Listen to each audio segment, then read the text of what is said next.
And that, my friends, is how America was made great once again. Breaking at this hour, Jimmy Sengenberger is currently at the crossroads of politics and economics. Radio broadcaster master, now the celeb on the web. He's the smarty of the party. He's in cahoots with the grassroots. Jimmy at the Crossroads brings you thought-provoking commentary, hard-hitting interviews, original satire, and the best bumper music known to man. Jimmy at the Crossroads! Gonna talk money, gonna talk politics. Great for all generations. Oh, what a great mix, I said. Gonna talk money, gonna talk politics. Great for all generations. Oh, what a great mix. I got Jimmy at the Crossroads, making sense out of nonsense. People want answers, they want to understand. They come to the crossroads and Jimmy gives them the plan. I said, gonna talk money, gonna talk politics. Great for all generations. Oh, what a great mix. I got Jimmy at the crossroads, making sense out of nonsense. Come on, Jimmy, what you got?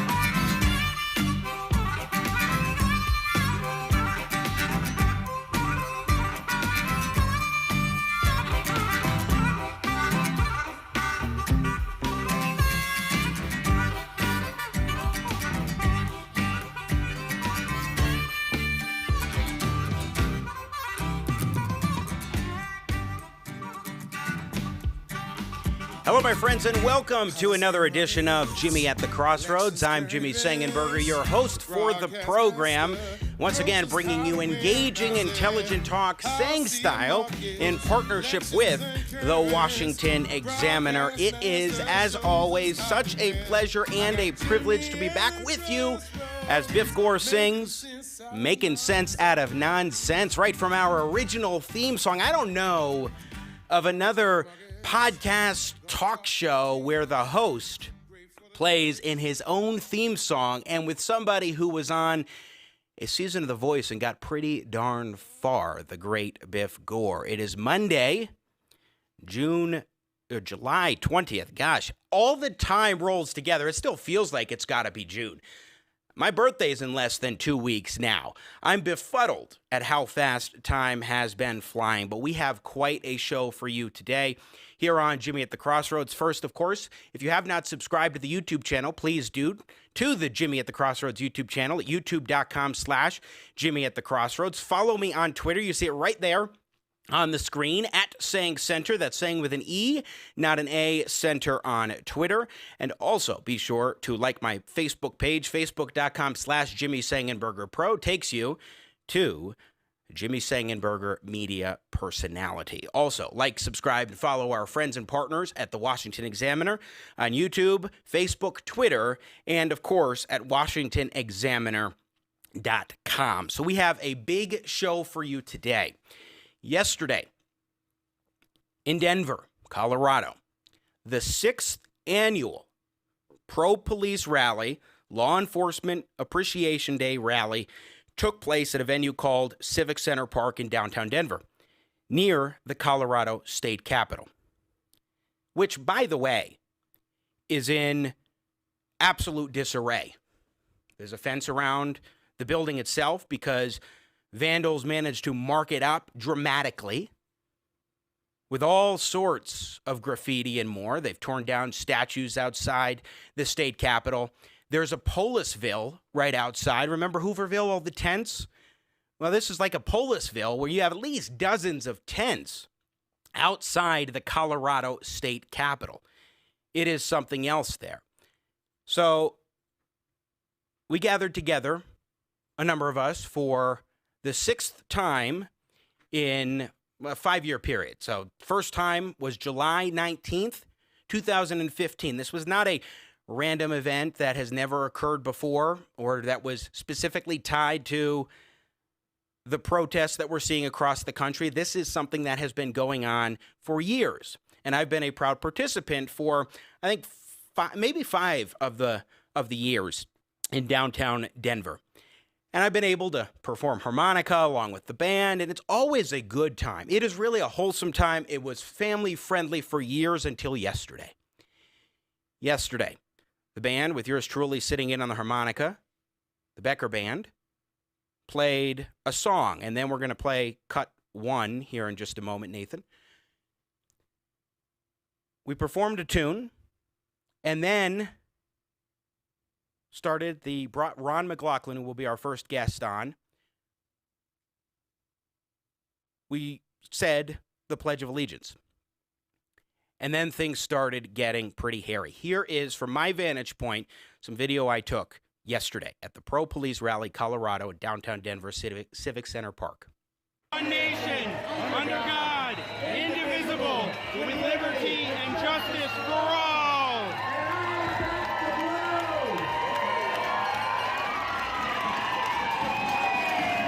This is all they can do. They cannot let you speak.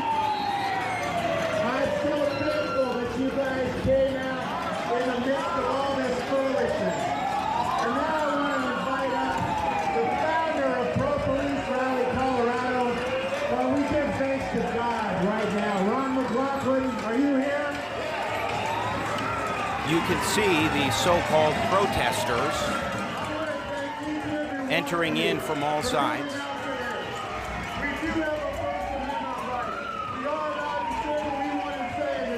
Ron MacLachlan up there now, saying an invocation.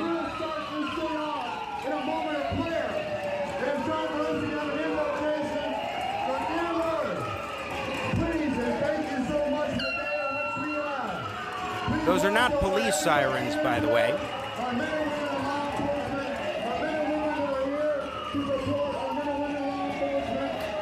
So that's how things began. At a later point, not too long after, some fights broke out. Let's go to cut 3 from yesterday. The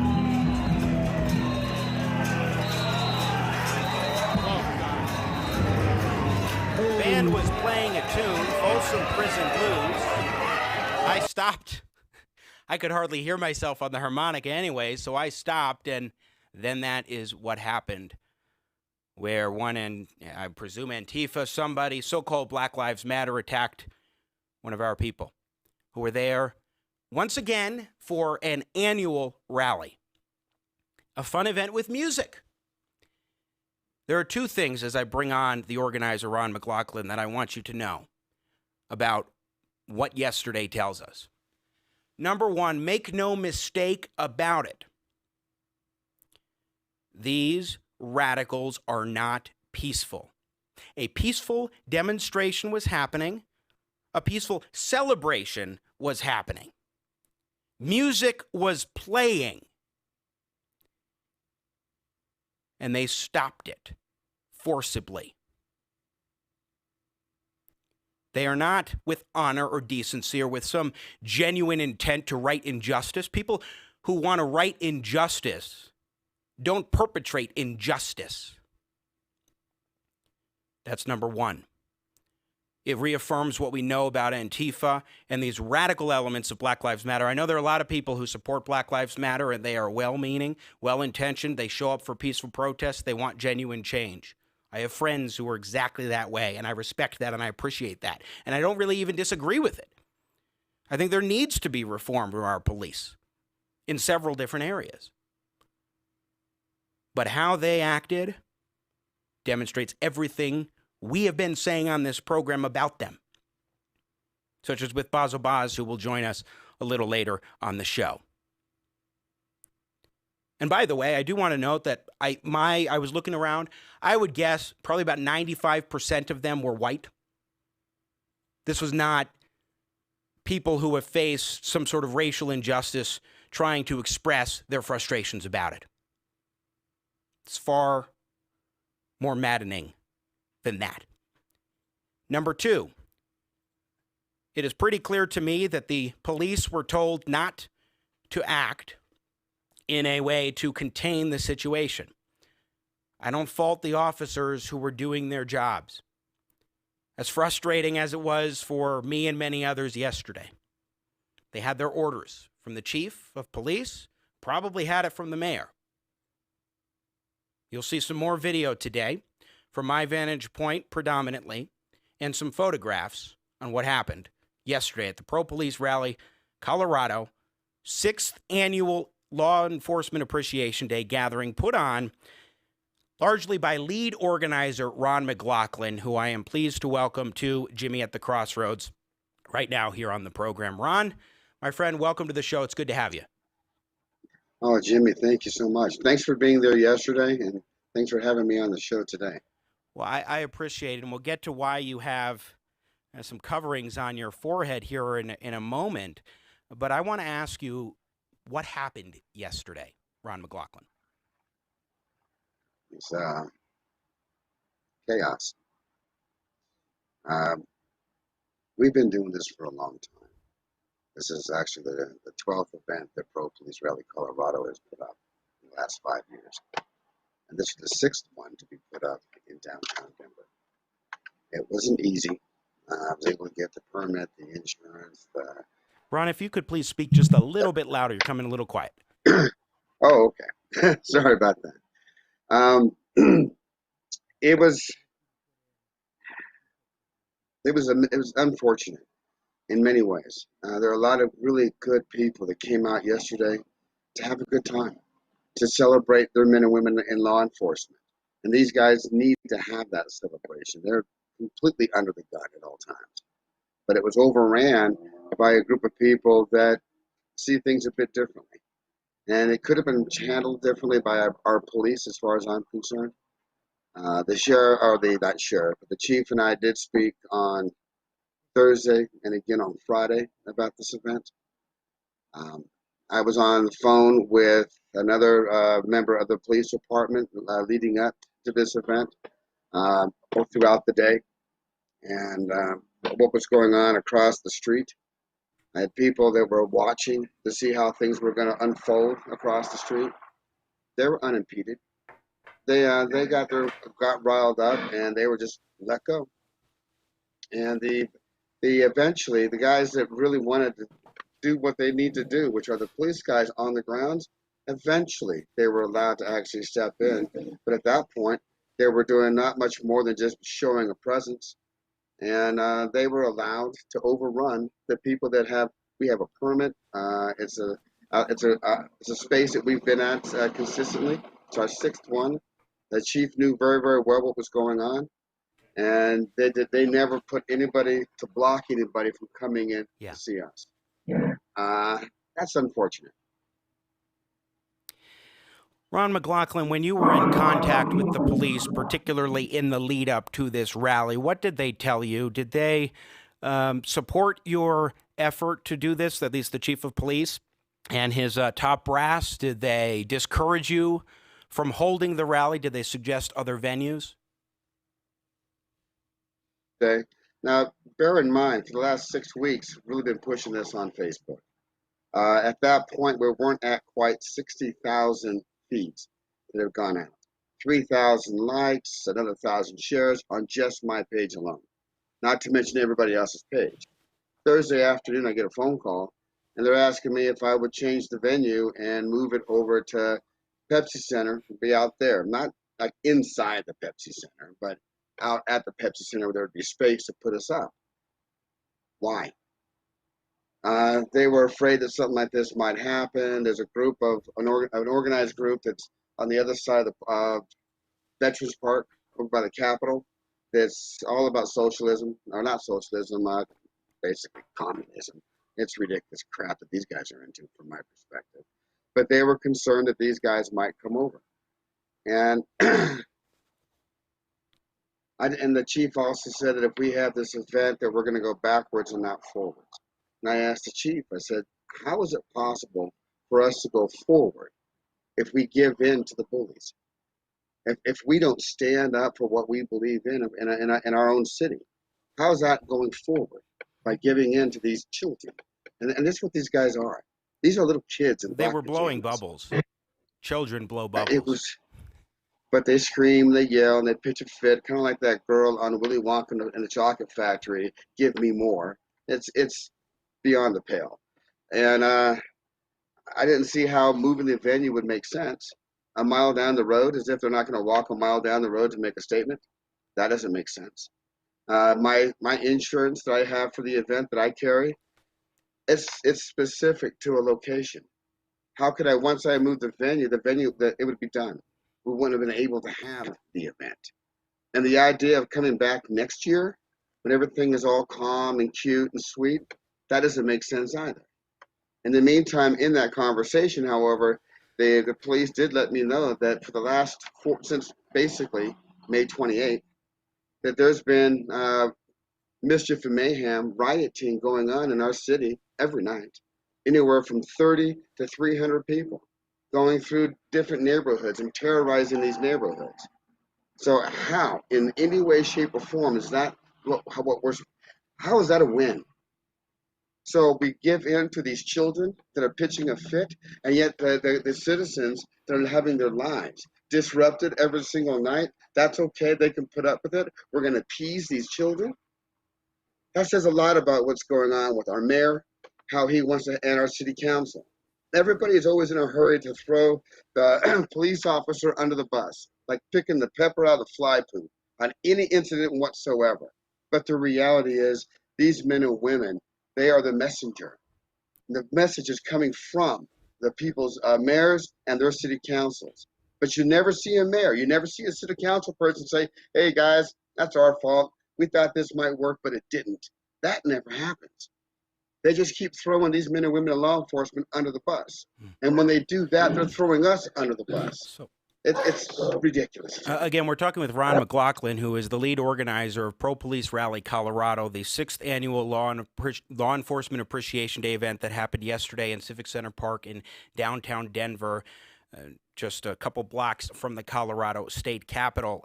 Ron, in terms of the safety situation, I mean, there are those who are, like us, advocates of the police who say you should have changed the venue because police were put at risk. And if you really care about the police, you should change the venue. What do you say to that particular critique? I don't believe the police were actually put at risk. I believe the police were held back and we were put at risk. I believe that if you really want to talk about the 76 police officers who've been injured since May, that's because their hands were tied by our chief and the mayor. They're not allowing these guys to go in and just finish this and put this to rest. So if you're going at half mast or half speed, that's when you get yourself hurt. And trying to put this on my neck, like, oh, it's your fault, you had this event, now you're the evil bad guy. Well, okay, fine, do it. But if we don't stand up, that means we're standing down. And standing down to me is not acceptable. We have a split division going on in this country right now that is ridiculous. And it's really about communism and capitalism. Well, and Ron, so let you me keep getting amplify your your fascists in between. Let me amplify your point for just a moment by saying this. Look, the mere fact that they felt empowered and emboldened to be so brazen. Let's put some footage, please, Nathan Matoush, producer extraordinaire, on the camera there, on the screen here. Because, look, the reality is that that's some vantage point from a distance when the swarm came in, that they felt so empowered that they could get away with this, and they did. They essentially did. I saw reports of one arrest that took place, and it is stunning to me that they could feel so able to be so brazen and so vicious in this kind of an assault. Now, I want to put up a couple of images here because things did get pretty tense. We can see that you have a bandage on your forehead, Ron MacLachlan. And I want to show pic 14, and I saw this from my friend Deborah Flora had posted this, a fellow radio host on 710 KNUS here in Denver. That is your forehead in the beginning after you had been attacked. What happened, Ron? Tried to break up quite a few scuffles, to be quite frank with you. I don't want anybody to be in a fight. I don't want people to get hurt at all. At that point, on that particular situation, I was Lowe, who was the guy that is the lead of our band, was trying to get his bike out through the crowd to get where he needed to go to just get out of there. And I saw people were getting in front of him. So I went down there to try to help clear a path so he can get him and his bike out of there safely. And these guys were standing in front, and it became like a mosh pit. And there was some pushing and some shoving. And next thing I know, some kid hits me. I think it was with a longboard across the face. And then another guy comes up with a, I don't know, one of those amplifier things on top of my head. And that's what you call a peaceful protest. Yeah. Sure. Ron MacLachlan, I want to show a picture as well. We tried to keep the spirits up. This is pic 15, which I wanted to get a selfie of the two of us because things were so tense. At that point, you just had a big bandage wrapped around your forehead. And so, we tried a little bit of levity with a smile here. That was a selfie from yesterday's pro-police rally where things got especially intense. So, Ron, where do we go from here? Where do we need to go from here in Denver, Colorado, and around the country? Riots are beginning once again in Seattle. We're seeing chaos start to just, it seems, expand ever more across the country once again. What do we do, especially when the police have effectively been neutered by their political overseers? Well, first thing I think we got to do is unleash the police for the safety of the people in those. When you say unleash, what do you mean? What do you think should have happened differently yesterday? Well, when I mean unleash, I'm not talking about just yesterday. I'm talking about since the 28th of May. We, like you said, we've allowed people to get emboldened. There's no consequence whatsoever for their actions. And the beginning of growth begins with accountability. So we need to round these people up. Seriously, just round them up and incarcerate them, and then pick out what you need to pick out from that point forward, and go through whatever process we have to go through. If you get a speeding ticket, if you rob somebody, if you burn somebody's house down, if you beat somebody up, there's consequences. Well, we got to start using our consequences. If the people that are in office right now are not willing to stand up for the citizens that put them in that office, then those people need to be replaced. There's got to be something somewhere, somehow, legally that says if you're not protecting the best interest of the people in the city that you govern, then there's got to be somebody who takes over for that. They can't have absolute power to decide, oh, let's just go ahead, burn this section down. Y'all have a good time because, oh gosh, life has been so tough for you. What about the people who had their business burnt down? Or the houses that have been torched, or the windows that are broken? Look at our city hall. Look at our state capitol. Let's just tear down some more statues. Let's just go ahead and paint it. Let's break a few more windows because, damn it, we got to let these guys get it out of their system. This is beyond the pale, Jimmy. And we have to unleash the police, allow them to arrest these people and put them where they need to be. And start going through the process of holding them accountable for their actions, as well as the people that are orchestrating this garbage. So in terms of unleash, I just want to be very clear, because you and I are on the same page here, that unleash does not mean let them do whatever the heck they want and get abusive, because we have seen instances of abusive police. There are things that need to change in policing across the country. What you mean is that they have a very tight leash around their necks in terms of not even being able to do their job. I was talking with a friend of mine, good friend, who is a police officer in Georgia, and he was explaining to me just how terrified the police are across the country, that they don't have cover from protection from politicians. Politicians are trying to, as you said, throw them under the bus at every occasion. They're putting significant restrictions on them. And so they're like, what am I supposed to do? And then when they actually do something and take some sort of action, even if it is reasonable under the current existing rules, they are penalized for it. The politicians don't want to be accountable for anything. All they're trying to do is cater to whatever they believe is a base that will give them more power. In the meantime, if today it's popular to throw the police under the bus, they're going to. But it's more than that. It's about the tearing down of our society. Look at what these organizations are. They're Marxist organizations. This really isn't so much just about the police. It's about tearing down. You split, you divide, and you conquer.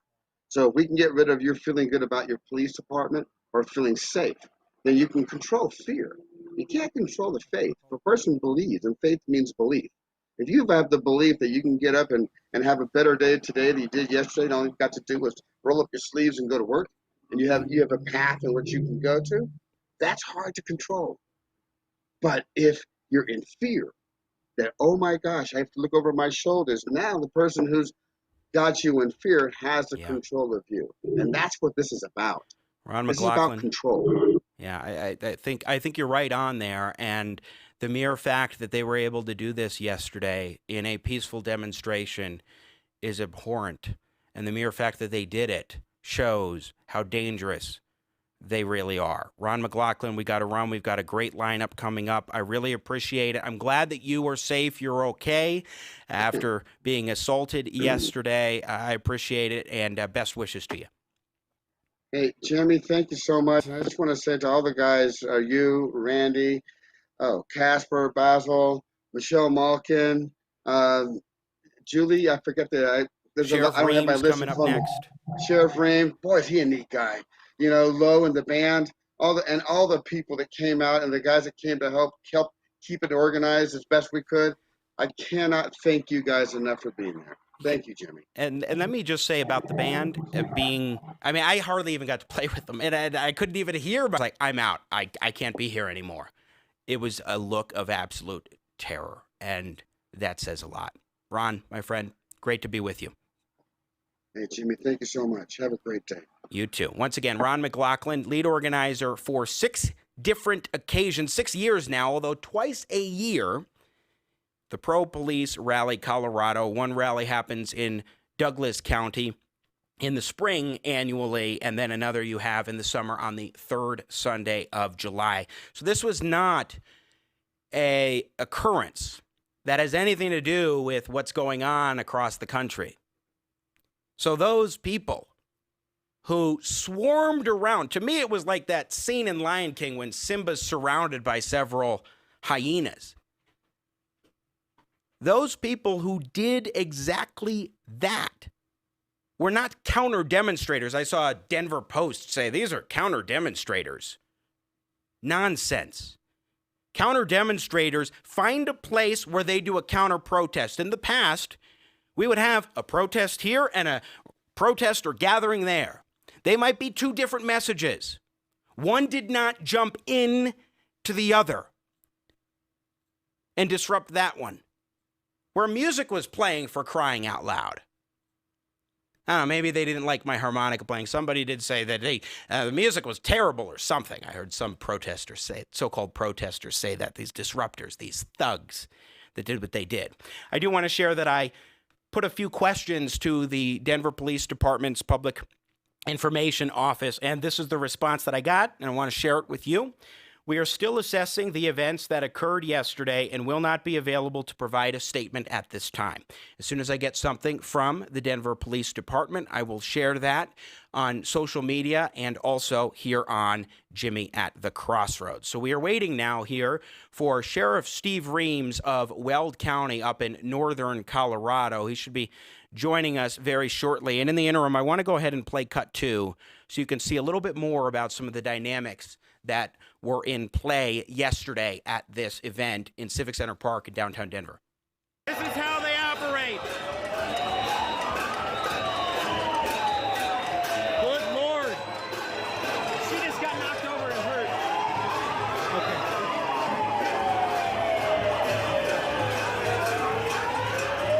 All right. Then you pack it up.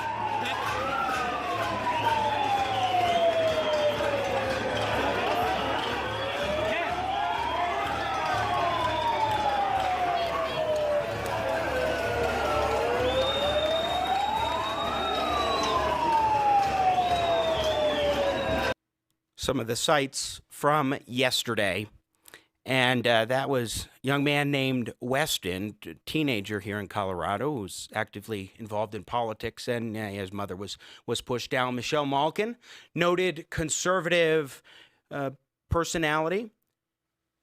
She was also assaulted yesterday, or prevented. I mean, it was just intense on so many different levels what happened. at the event yesterday in Civic Center Park, the Pro-Police Rally Colorado, once again, happening yesterday in Civic Center Park. Let's put up a little more footage here. Some B-roll footage here. You can see now when, from the vantage point of the distance, where things were at. So we're going to take a quick break here on Jimmy at the Crossroads. We will be right back in just a moment with Sheriff Steve Reams of Weld County, who was there yesterday. Concerned about that trade deficit? Looking for that magic solution? I'm Bill of Goods for ScamWow, the tariff towel. It's like a tax. It's like a fee. It's like a penalty. This tariff really sucks up the trade deficit. And the jobs we'll save are tremendous. This is for the House, the Senate, the POTUS. You'll be saying crap every time you use the ScamWow tariff towel. Look at this. It just does the work. Why wouldn't you want to pay twice the price for that washing machine? How much would you pay for this tariff? It'll make this microwave seem like it's brand new. And at only twice the price. Look at the way the tariff towel cleans your clock. Wow, look at that. So clean, you can see the future. You can see future tariffs coming from a mile away. Look at the way it polishes these stars. Boy, if that don't make you feel patriotic, huh? I love paying extra. I don't even worry about it anymore, since the trade deficit will go down. Look at this tariff. I love this tariff. It's like a security blanket. All I can say is, scam, wow! ScamWow compels other nations to use their own tariff towels on our stuff, making our goods more expensive overseas. Whoopee. The micro tariff is for everything. For lumber, for steel, even solar panels. It'll melt that trade deficit down. I don't know. It sells itself, America. The ScamWow sells for 25%. But if you call in the next 20 minutes, because we can't do this all term, we'll give you the second tariff absolutely free. That's 4 tariffs for 25%. And it comes with a 5-year warranty. Here's how to order. Call 1-800-RIP-YOU-OFF. ScamWow is not available in capitalism and is made in Washington. Beware of ScamWow grift. 1-800-RIP-YOU-OFF. Call now. Hi, Jimmy. This is Bill Clinton calling your secret hotline here. I got to keep it down because I'm calling from the doghouse here in Chappaqua, New York at our place. Don't even ask. All you need to know is she's on the warpath again. Oh, boy. Hillary yelled at me for listening to you. I have to do it in secret. But I really admire your show. I really do. I'm calling to wish you the best. All the best. In the future and even right now. Oh, here she comes. Listen, I got to go, but you got a great show, and you're going to do very well in the future, I'll tell you that much. Oh, my God, I know it's going to happen. She's going to have me read chapters of her book again. Put us both to sleep. I know what the title of her darn book should have been. Should have been called How I Dropped the Ball on the 2-Yard Line with 3 seconds left in the Super Bowl. I got to go.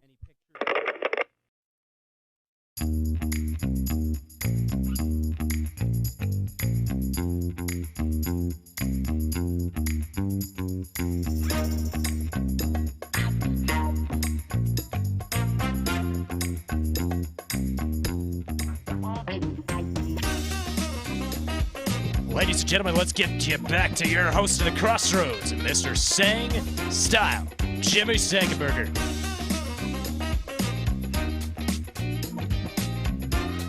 Back here on Jimmy at the Crossroads on this Monday, July 20th, 2020. Good to be with you once again today here in partnership with the Washington Examiner. So, we're still trucking along. Sometimes midway when you got a packed lineup, you have some hiccups that come your way. So we're going to hope to have Sheriff Steve Reams on in a little bit of Weld County, Colorado. But I want to bring on one of the attendees at yesterday's event. She is a candidate for House District 1, State House District 1 in Colorado, and was attacked and threatened at yesterday's Pro-Police Rally Colorado Law Enforcement Appreciation Day celebratory event, the 6th annual one. We will show some footage for those just joining us in a moment, but Samantha Koch joins us now here on the program. Welcome to the show. Thanks, Jimmy. Thanks for having me on. So you're a little distant there. Sounds like the mic's a little quiet from you. A little bit of static going on there, but I think we'll be able to hear if you could speak up loud as possible. Okay. That'll be great. But welcome to the show. It's good to have you. So I'm going to have Nathan Matoush, my producer, show a little bit of footage of what happened yesterday as we talk, so they can see some of the tension if they're just joining us. But what happened? Well, first of all, why were you there, and what did you make of what happened yesterday? And then we'll get to your story. Well, we were invited, as a candidate running in Denver, we were invited to come and support our police. We were meant to have a few minutes to speak to the crowd and to really show our appreciation for our law enforcement. So I got there a little bit after some of the initial chaos, and I was very confused as to what was happening. When you say confused, what do you mean? Well, we were told to go to this stage area, and I had never been to this particular park, so I didn't know what the stage area was. The reason I didn't know what it was is because the stage area was literally covered shoulder to shoulder with Antifa protesters. Oh, when you got there, the protesters had already shown up in full force. So the so-called protesters. Right. That's apparently what we're supposed to call them. So from a distance then, since you came from the outside, I had not realized that. What was that experience like? To walk us through sort of your sense? Yeah, when I got there, everything already seemed extremely tense, and it was very chaotic already. There were, at that point, the people that were there to support the police were on the sidelines, kind of up on the steps and the benches, and I didn't understand why, but all of the protesters were in the middle, kind of congregating and coming together. The police were coming down from the stairs to kind of separate the people that were there for the rally, separate us from the protesters, and trying to keep things hopefully from getting out of hand. So that was kind of the environment I walked into. Samantha, when you were there and you ended up managing to make your way down, I assume, to the main area, and then what happened? What was going on? Because as I understand it, you were directly threatened. Yes. Well, I was kind of towards the top of the stairs. I saw a couple people that I knew, so I made my way down to them. And then I kind of got into it with a couple of protesters, trying to engage them in their cause versus our cause, which, I understand is not generally going to have a lot of point to it. But at that point, I turned around and realized that I was in the midst of all the protesters. So I don't know if all the rally goers had, just decided to leave, or if they, were advised to leave by the officers, but I was literally in the thick of the protest. So I was trying to get out of there. So as I, made my way back up the stairs and I was going kind of around the wall, this group was following me and screaming at me. And this one lady, decided that she wanted to really engage with me. She kept slapping my phone and trying to hit it out of my hand. She was getting in my face and yelling obscenities at me. We were kind of in this thick of trees, and she kept grabbing the branches and trying to slap them into my face. And this one guy then stepped in, and he was a big guy.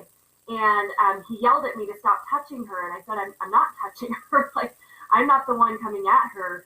And he got in my face and said, I will literally slit your throat. Like, I want to slit your throat right now. I will slit your throat. He said it about 3 or 4 times. Wow. And at that point, 2 of our good guys stepped in between myself and these other people to kind of keep things from escalating, which I appreciated. But even from there, this lady continued to come at me and yell at me, and she was really trying to engage, what I felt was a physical encounter, confrontation, and I was not about to get that started. I'm not surprised based on the way in which they made their entrance. We've showed this before, and I'll briefly show it again in cut one. This is how things started from the stage vantage point when they first came out and interrupted as we were doing the Pledge of Allegiance before you arrived, or maybe at about that time, Samantha. One nation, under God, indivisible, with liberty and justice for all.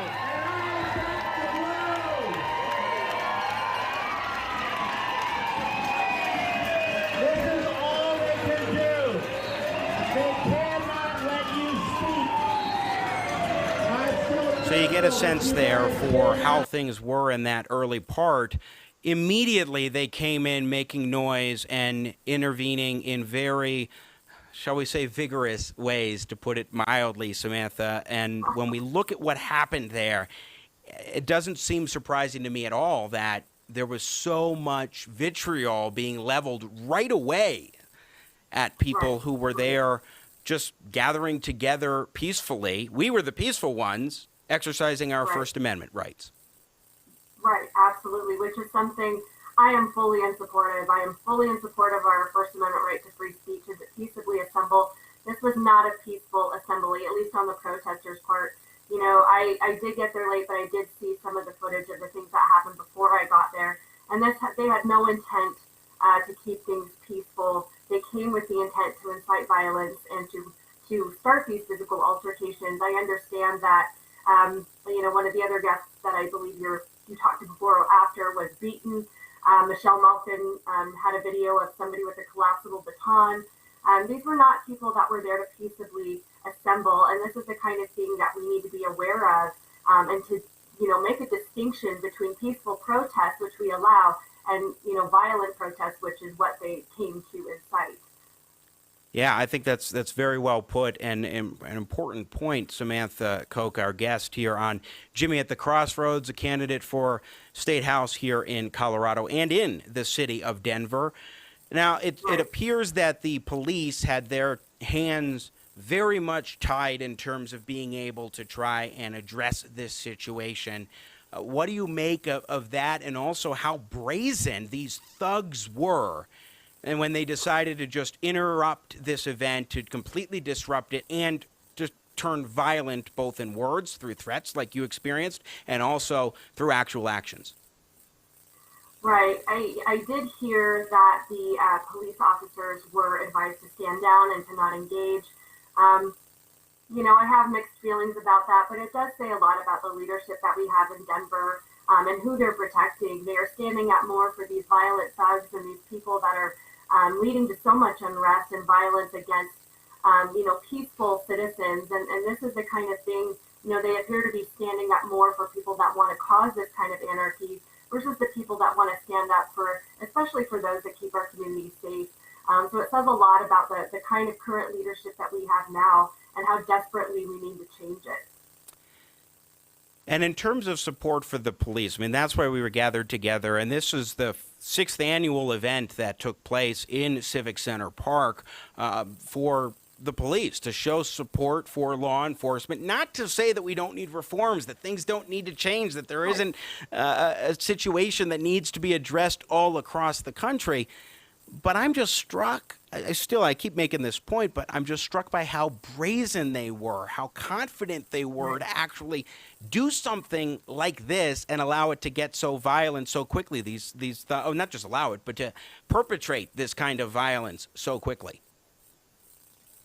Yeah, absolutely. Well, and I think we've seen, you know, some of the same disrespect for our, you know, peaceful citizens of Colorado when our governor is calling names, calling good people names if they don't listen to him. So it kind of, you know, leads to this environment where people feel empowered to show up at these events and know that, you know, the leadership of Colorado and the police officers are not going to do anything about it because they've been instructed not to.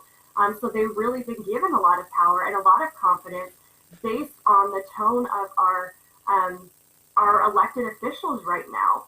So, you know, they know very well that, you know, if anybody's going to be not punished, but if anybody's going to be spoken against, it's going to be the ones that were there to protest or to rally peacefully versus them who we all know are not there to be peaceful.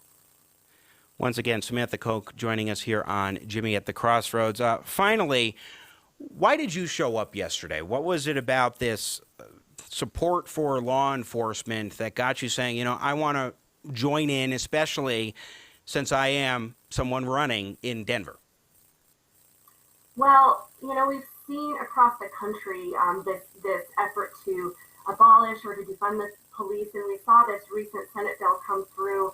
And I've spoken to several officers that are saying, you know, just because of the restrictions of this bill, that there are officers that are leaving the state, that they, you know, they're not going to put themselves in a position to put their families, you know, that lead to financial ruin, put their families in danger. So we really are at a position where we're seeing our police officers and our departments diminished. And I understand, you know, we knew that this protest was going to happen. We knew these people were going to be there. And we were told, you know, I've heard that we were advised to some level not to be there. But at what point do we say enough is enough? At what point do we, you know, we stop standing down and staying away and letting these mobs determine who we support and what we stand for?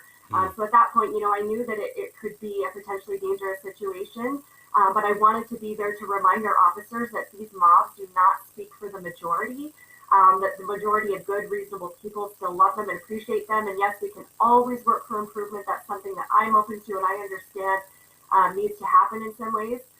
But the good people of our state need to be represented. Yeah, absolutely. I mean, my sense is that they've had this territory for 2+ months in the heart of Denver, to the point where the capital, you can't go to the Capitol. Certainly, if you want to have any assurance of safety. I don't have any images of it, but there's a Polisville tent city right outside the state capitol. It is vandalized and not cleaned up at all. You have statues that had been torn down, and the list goes on. And this is the one time when you actually had a demonstration that was different, and something, by the way, that was annual. This wasn't just set up, hey, this is going on, we're gonna do some sort of a response to provoke something. This was an annual event, and I agree with you that when you start giving that ground and allowing them to dictate the conversation, it makes things even worse. And we're seeing that play out. That's why they're so brazen. Exactly. You know, they know. And, you know, the last thing, we just don't want to keep sending the message that if they say they're going to protest an event or they're going to show up and harass people, that we back off and cancel our rallies and our support and, you know, standing up for the other side. So it gets to the point where you have to say, you know what, I've got to do something. I can't just keep letting them tell me to stay in my home and be afraid. I think that's well put. Samantha Koch joining us, again, a candidate for State House in Denver, Colorado, and an attendee who was literally threatened. And I'm so glad that you had others there around you to provide some sense of safety and to stop any potential assailants. I mean, who knows if this person that was threatening to slit your throat might have actually gotten viciously violent. So I'm very glad that you are okay, and appreciate you coming on to tell your story today, Samantha. Thank you. Thank you so much for having me. I appreciate it. You bet. Thanks for coming on. Again, Samantha Koch joining us. She's a candidate for House District 1 in Colorado, in Denver, Colorado, right in the was absolutely intense. But here's the thing. She's right. People feel that they can go and disrupt an event like this and be vicious and get away with it is because they do. They are empowered, and our police have been neutered by politicized leadership. Let's address qualified immunity. Let's address no-knock raids. Let's look at other things we can do. The blue shield is real. Police need to hold one another accountable better. I'm on board with that. And on this program, I have called out some instances where the police went too far during the George Floyd protests. But that does not mean that they should be prevented from being able to do their job for a permitted annual event like this or any other instance. But here you had a peaceful gathering of rally-goers in the capital city. Music, too, because it's a celebratory fun event. Usually children today, but not many. It was only maybe a smattering, just a handful. I think I saw one teenager and one kid probably about 10 years old. The organizers did end up discouraging people, and I did on my radio show on Saturday, from actually bringing children, because it usually is a family-friendly event. There are vendors. There are fun things that happen. There is music. We need to take a stand twofold. Number one, against this kind of insanity, against this kind of hateful, violent behavior, and we need to take to, at the very least, do their job. Let's go ahead and play cut 7 here. We had Ron MacLachlan on earlier, and I neglected to play this video, but he was attacked by someone with addition. Well, I want to just play a clip here of when he was being tended to by some other rally goers as he was bleeding. I don't want to leave here alone, though. We're going now. All right. Give me just one moment. Yeah. As ex-CIA officer, former Marine Corps, well, he's a Marine Corps veteran. Once a Marine Corps veteran, always a Marine Corps veteran. Also, hi, I'm Dr. Phil. You know, every pancake has two sides, and we're going to get to the other side of that pancake when we come back from the break. Mr. Shatner. Bernie Sanders will probably be the Democratic nominee. You're going to have to talk faster. I was going at full speed. Kelsey Grammer. Very well. I'll send you all to heaven before condemning you to hell. My little snowy flake, poor little snowy flake, triggered in every way. President Bill Clinton, whenever you're ready. Hey, how y'all doing? So, how about we play a little game of the old switcheroo? Thank you.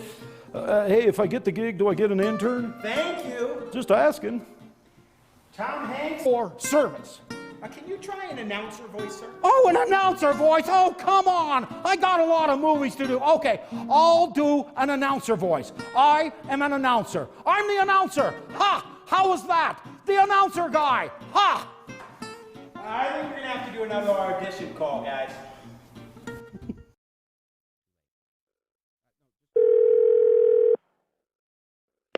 Hi, Jimmy. we're going to jump away from the break. We are back here on Sengenberger, here with you today, and I want to show a little bit of footage. It's in vandalism.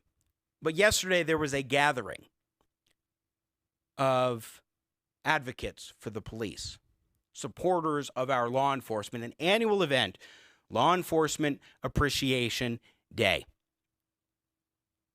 This goes back to July 19th, 2015. It is not a new event.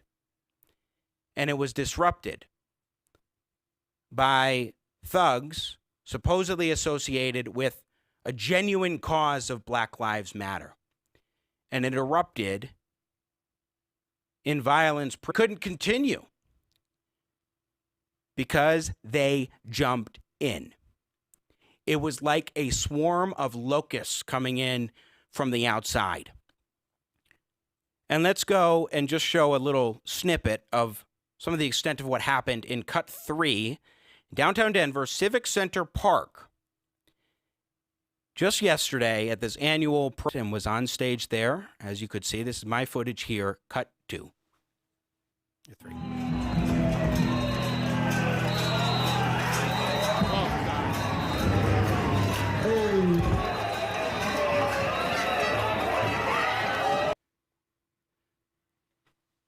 I don't know if you could hear the volume there. I couldn't, but I wanted to show you a little bit. That was one of the scuffles, to put it mildly, that took place. We just talked with Samantha Koch, who was threatened yesterday with the prospect of having her throat slit. Bazzel Baz was for years in the CIA, overthrowing small governments. He's also a Marine Corps veteran, the founder of the Association for the Recovery of Children, which in the dark of night will rescue trafficked kids without their captors knowing. He is known as Baz from his appearances on the first 4 seasons of The Blacklist and is the author of a pretty thick, I'm excited to get reading it, new book, Something Bigger Than Overthrowing Small Governments. Good friend of the show, Bazzel Baz, who was at yesterday's event at my invitation, joins us today. Baz, my friend, welcome. Thank you, Jimmy. It's good to be with you. Thank you for having me. It's good to have you as well. So you were there. Tell us what you saw happened. We were there. As you know, Jimmy, I was set along with Steve Reams to be a speaker there at the rally. It was a very peaceful gathering of, at first, of just dedicated patriots, Americans that are in support of their law enforcement partners. And it wasn't soon after that got started that members of BLM, Antifa, Socialist Network, of people very well organized, were able to integrate and started causing a lot of problems. I saw fights break out.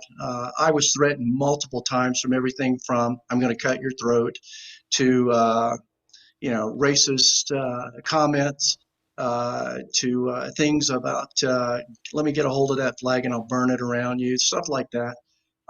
So it turned out to be pretty disruptive and pretty violent. And I have to say, Jimmy, in defense of our law enforcement community, which, as you know, with the Association for the Recovery of Children, we've seen nothing but excellence and honorable duty when helping us find, so many lost American children. And when we look at 800,000 American children missing, and I look at all these socialist thugs that came up there that are talking about defunding the police, they have absolutely no consideration for the lives of the innocent children and what the police do every single day to not only be the first line of defense against crimes that are committed, but actually offer a ton of stability to this country. I will tell you that as someone that has participated in overthrowing small governments, I've seen this pattern before. First it starts with defunding your police, then you disband your military. Then there's chaos across the United States. Then, of course, UN troops are brought in. It's a great excuse for bringing them in.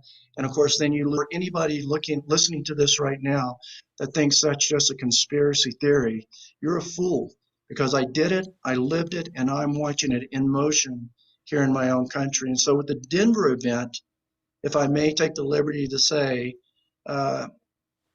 in defense of our law enforcement community across the nation, Jimmy, I have a message for every liberal, socialist, Democrat member of city councils, mayors, and governors. We may not have control over the stupidity of your decision-making process to defund police. You can never defund the American patriot. It's never going to happen. And what I saw yesterday was I saw the overwhelming. Where were they? Many people knew that this was a possibility, that this could occur. We see it happening in New York. We see Chicago. We see it all over the place. We've seen it before in Denver. Question was, where is the silent majority? Yeah. And I will say this to the silent majority in America. If you think that you're going to save this nation simply by going to the ballot box and voting Trump in, and God help us that he gets in, you're sadly mistaken. Because we could very well not even get to that process if you don't start standing up and stopping stuff like this from happening. This was, in my opinion, professional opinion. I am so happy that the police that showed up there, the SWAT teams that showed up there, stood alongside of us, and we were able to stand alongside of them as well. It was an honor. But I would have liked to have seen more, because it was very clear what was taking place. This wasn't a situation about whether the police should take sides or not.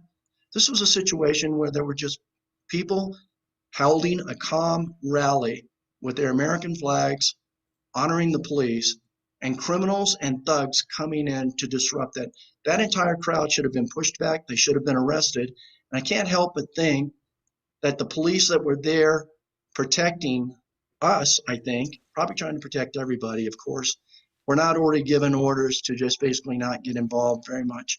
And I think that was a political statement by somebody, state of actions and the danger and the threat being presented by this. Well, I will say this. It seems like the officers, from what I hear, were told to stand down, to not be more vigorous in their role. And I think that goes to the core of one issue we've been talking about today, Bazzel Baz, and that is the fact that the police have instructions from political operatives not to do their jobs. And then when they do their jobs, then they are, and appropriately so, I'm not saying some of the excesses that we have seen, but when they appropriately do their jobs, they might find themselves in hot water. I mean, this is why these thugs were so brazen. That's the word I keep using, brazen and empowered to actually do this.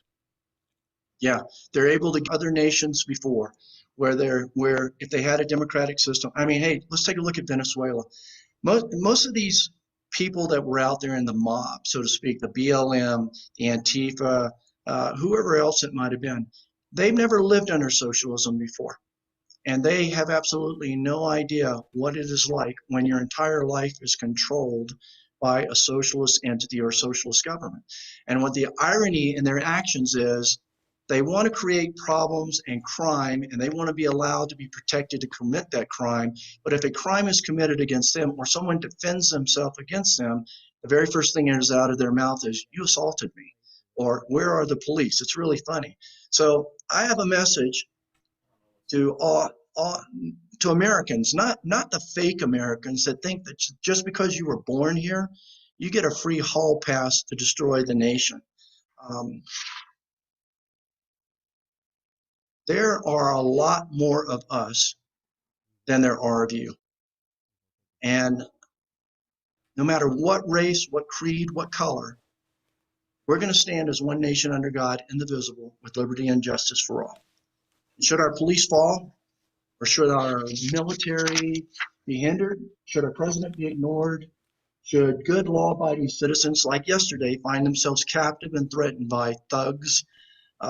Or should our nation even fall under oppression? We American patriots are going to hold the line, and we're going to protect our United States from the threat of tyranny and lawlessness thrust upon them. We're going to support our law enforcement against criminals, conspirators, and anti-American forces from around the globe. Mark my word, this is our country, and we will not allow it to go undefended. And I want to encourage everybody, as you take a stand out there to defend law enforcement, remember this: one man or one woman with courage is a majority. And that's what we saw with the Patriots yesterday. One man here, one woman here, standing their ground. And they were actually the majority. And so while the mob may have thought that they actually won, that they actually accomplished their mission of shutting this peaceful recognition for law enforcement down, they actually lost. Because everybody in America sees exactly who they are, what they're made of, and what they're out to do. Well, and Baz, the reason why I wanted to spend a lot of time talking about this today with an extended show and all that is because here in Denver, I know for me, I got to experience firsthand exactly what these people are about. I have clarified and I have said, and I really believe this, a lot of genuine supporters of Black Lives Matter who really believe there's injustice that needs to be wronged. And you know what? I agree with them in a lot of ways. I think there are a lot of reforms that we need to be looking at implementing and have a meaningful conversation about it. These were not genuine advocates of any sort of righteous cause by any stretch of the imagination. And something else that I noticed, which I already knew, but now I got to see it, is that these people were supposedly stating there that Black Lives Matter has to be that 95% of the disruptors who intervened in our peaceful gathering to support the police, they were white. They were not people of color. And this is a trend that we're seeing. I had an opportunity to actually have a few conversations with a few of the mob, believe it or not. And I would ask them, "So are you with Black Lives Matter?" And they would go, "Yes." And I'd go, "Tell me about Black Lives Matter." Didn't know anything about it. You know, who are you? Are you with Antifa? Yeah. You want to tell me about it? No. You know, it was so discombobulated, and it was as if it was so well organized and so well paid for that basically people were just there to be disruptive and destroy. And a nation, they had nothing to offer as far as a solution or how do we make things better? You certainly can't carry on a dialogue. And I've been in enough riots and enough mob situations to understand you're not going to get anything done there. And I hate to say this, but it needs to be said. As a veteran of this country, if you even hint at the fact that you want to destroy the Constitution of the United States, that you want to hurt my family, that you want to destroy my country, you have become my enemy, and I will treat you as such. And I think that members, that all the people that were part of that rally yesterday, I'm talking about the mob, the Antifa, the BLM, whatever, they only get their reality from what they watch on television. They've never been to war, most of them. They don't understand what it's like when a nation actually rises up and defends itself. They don't understand that veterans and good American patriots are starting to say enough is enough. And when the police are defunded, if they're defunded, you're going to have American patriots rise up in numbers that you cannot even imagine. And they are not going to put you in jail. They are not going to slap you on the hand. They are not just going to push you away. And I've seen this in other countries. Most likely, they will take your life. And that is a place we never want to get in the nation. But sadly, Jimmy, when it comes to civil disturbances, this is what I have seen in the past. So fair warning to members of mobs, of socialist mobs and these things that want to continue to go in and destroy stuff. It's just fair warning. And I'm not saying I'm going to do it. I'm saying it's probably going to happen, because I talk to people that are good American patriots. And I tell you what, I have never seen the level of frustration that I am seeing now with good American patriots that are saying, you will not destroy my statues, you will not destroy my country, you will not destroy my flag. I mean, these are the real conversations I'm having. And when you have these conversations with people that have spent 2 tours in Iraq, 4 and 5 tours in Afghanistan, they're tier 1 operators, they're the Hells Angels, they're all these people. Let me tell you something, they're serious. They're dead serious about their actions that they're thinking about taking. And then when that happens, God help us, because blood spilt on our soil is not going to be a nice thing. And I'm only saying it this way because I don't think these people really get it. Like you say, they're empowered, and I think someone is empowering them to take the wrong path, and they're going to keep going and keep going until they come up against the American patriots of this country. So never fear. I want to ask you a final question, because as we look and the radicals of Black Lives Matter and how willing they are to disrupt and attack a peaceful gathering in the way that they did, as police are being neutered by politicians. Well, we will only be able to do one thing. If you have no law enforcement, no official law enforcement that we can respect, that we can actually go to. When you have civil turmoil, then what will happen is Americans, citizens, will start defending themselves. And a lot of those American citizens don't have the training that police have. They don't have the patience. They don't know the legal boundaries, that law enforcement are well schooled in. And so what will happen is you'll see chaos. You'll see people defending themselves. In this case, if there's an example of that, what you would have seen, we could have seen someone, there were a number of people that were armed. It's their right to be armed, probably on both sides. Had one shot rang out, maybe 50 would have rang out. And again, that's what it ends up turning into. And once it gets rolling, you cannot control it. You cannot control it without a well-defined militia or well-defined law enforcement entity or well-defined military who have practiced or are well-practiced in riot control, mob control, whatever it may be. And the next thing you know, it turns out to be something really nasty. There were a lot of people there in the Black Lives Matter movement and the mob and the Antifa. There were a lot of kids there, really. And I really felt sorry for them, to be honest with you, because I know that they've been worked up in this frenzy and they haven't had a chance to do the research and understand, everything about the organization Black Lives Matter or everything about Antifa. Look, this is not a race issue. There was a guy standing next to me, Black American. He's not African American. He's not from Africa. He's a Black American. You want to call me a white American, Native American, whatever you want to call me. And he looked at me and he said, I was in the military. He goes, I don't even support Black Lives Matter. He goes, they want to destroy the United States. They want to destroy everything I fought for. He goes, these people aren't even part of Black Lives Matter. And I'm like, what do you mean? They got big signs going on Black Lives Matter and I'm Antifa and we hate cops and all this stuff.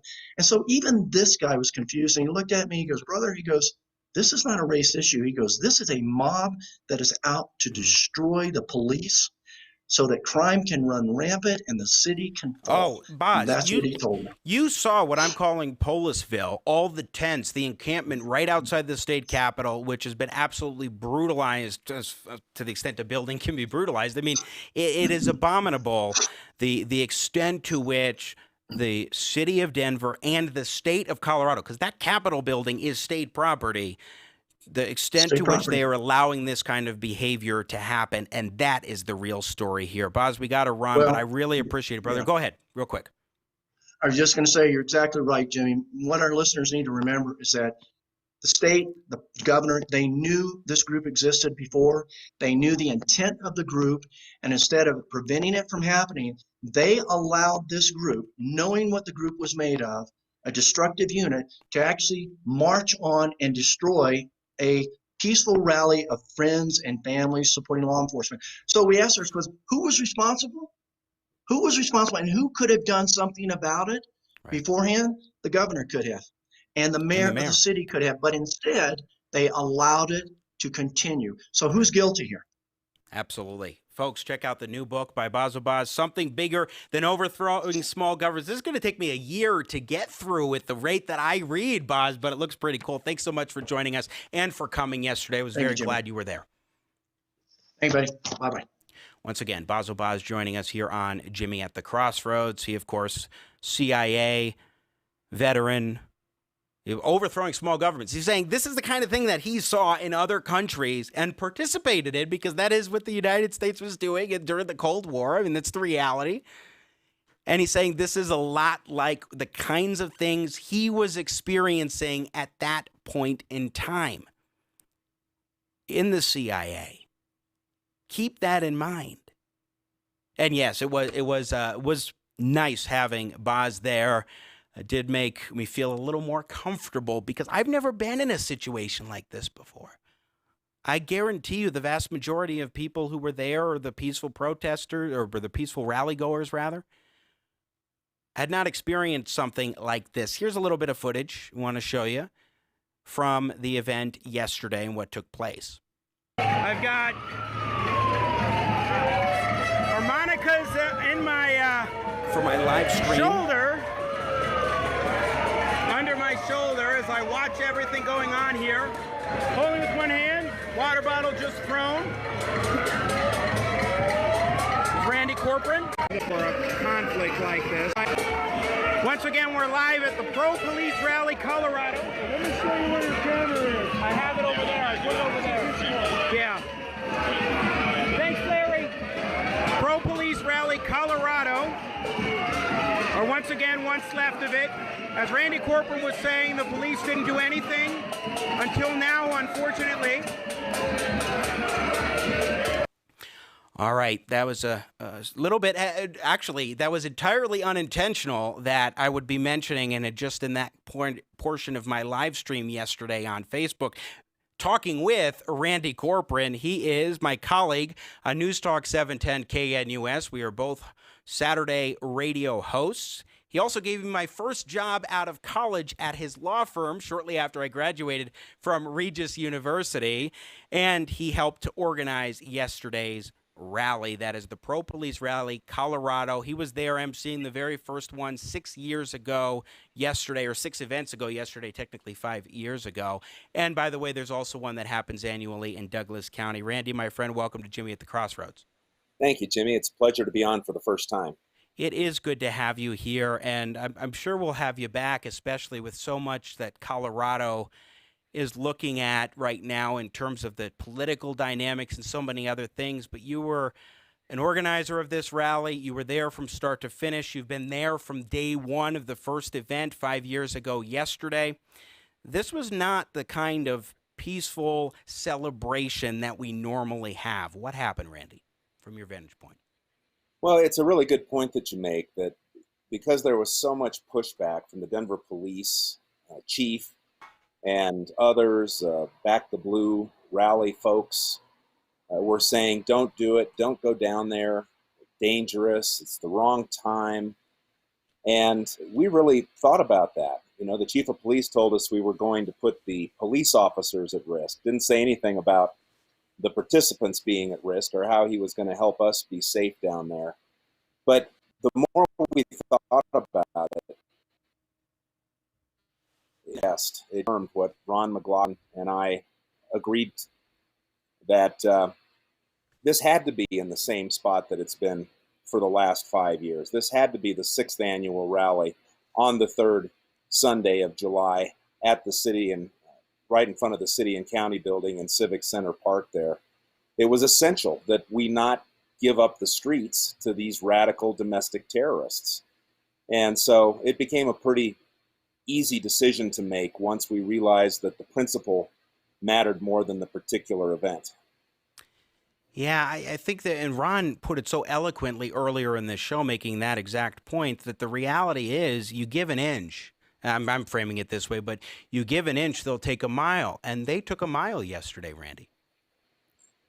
Well, without a doubt. And, you know, Denver is maybe, I don't know, a month behind what's going on in Portland, because even though it's not getting much news coverage, night after night, these domestic terrorists are out in the streets in residential neighborhoods just before people's normal bedtime, blaring their megaphone and their sirens. And with, I heard this personally, hey, white boy, listen up before you go to sleep tonight. And then listing, I think, black people who were killed by police officers.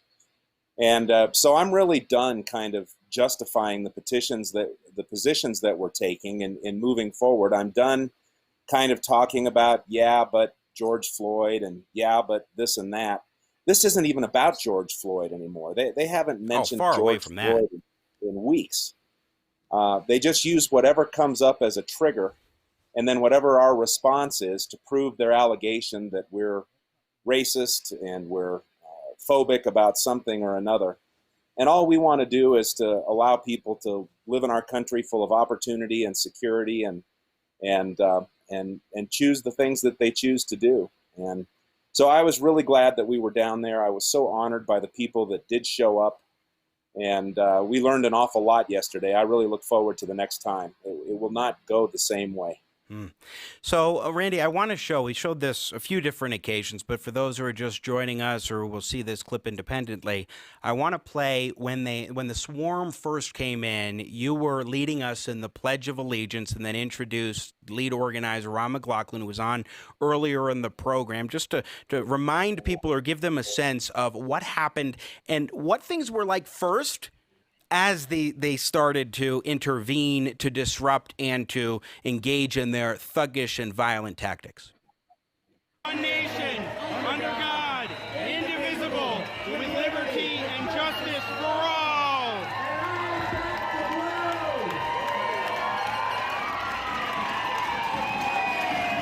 This is all they can do. They cannot let you speak. I'm so thankful that you guys came out in the midst of all this foolishness. And now I want to invite up the founder of Pro Police Rally Colorado. Well, we give thanks to God right now. Ron MacLachlan, are you here?